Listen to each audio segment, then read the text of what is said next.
हमेशा कहा गया है, सच चाहे जितना भी देर से सामने आए, लेकिन जब आता है तो हर झूठ को मिटा देता है।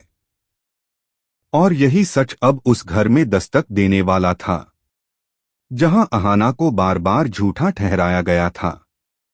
दंगल टीवी के मशहूर शो बड़े घर की छोटी बहू के आने वाले एपिसोड में कहानी एक ऐसे मोड़ पर पहुंचने वाली है, जहां हर चेहरा बेनकाब होगा, हर नकाब उतर जाएगा और सच्चाई की गूंज पूरे घर में सुनाई देगी।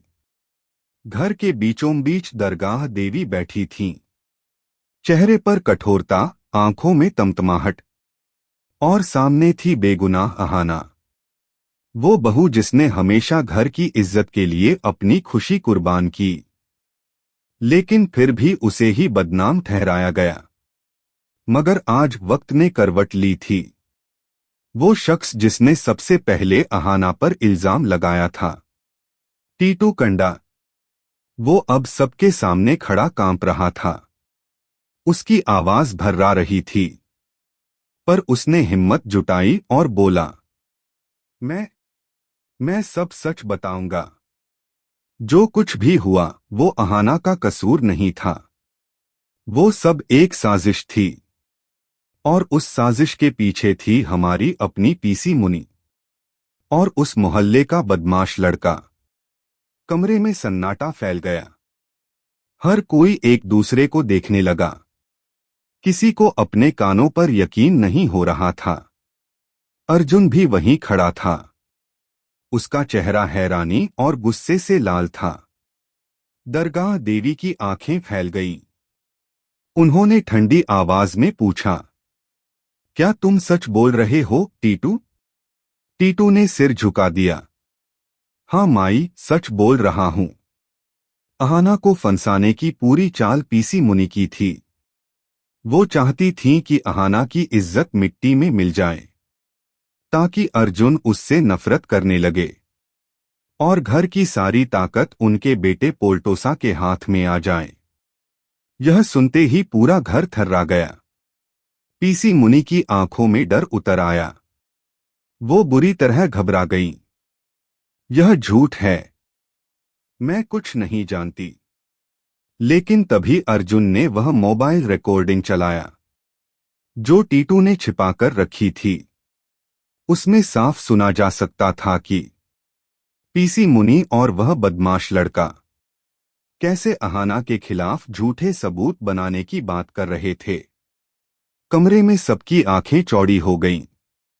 अब सच्चाई किसी से छिपी नहीं थी। दरगाह देवी के चेहरे का रंग उड़ गया। वो कुर्सी से उठीं और गुस्से से कांपते हुए बोली, पीसी मुनि, मैंने तुम्हें हमेशा अपनी बहन समझा। तुमने मेरे घर की बहू के साथ ऐसा धोखा किया। पीसी मुनि चुप रहीं। अहाना की आंखों से आंसू बहने लगे। वो बोली, माँ जी, आपने मुझ पर भरोसा नहीं किया। मुझे सबके सामने अपमानित किया। मेरे चरित्र पर उंगली उठाई। और आज देखिए, वही लोग मेरी बर्बादी की जड़ थे। उसकी आवाज में दर्द था, लेकिन साथ ही एक सुकून भी, क्योंकि अब सच्चाई सामने थी। घर का हर सदस्य झुका हुआ था।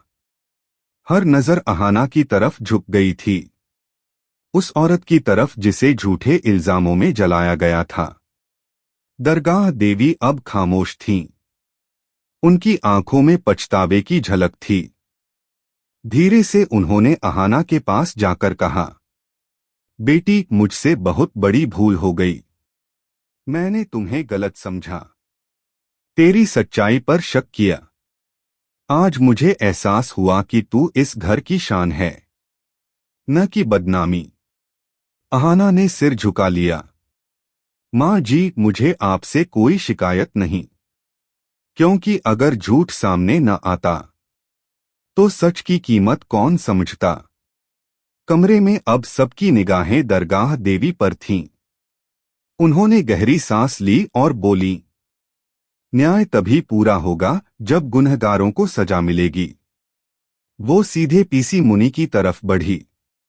उनका चेहरा अब दृढ़ था।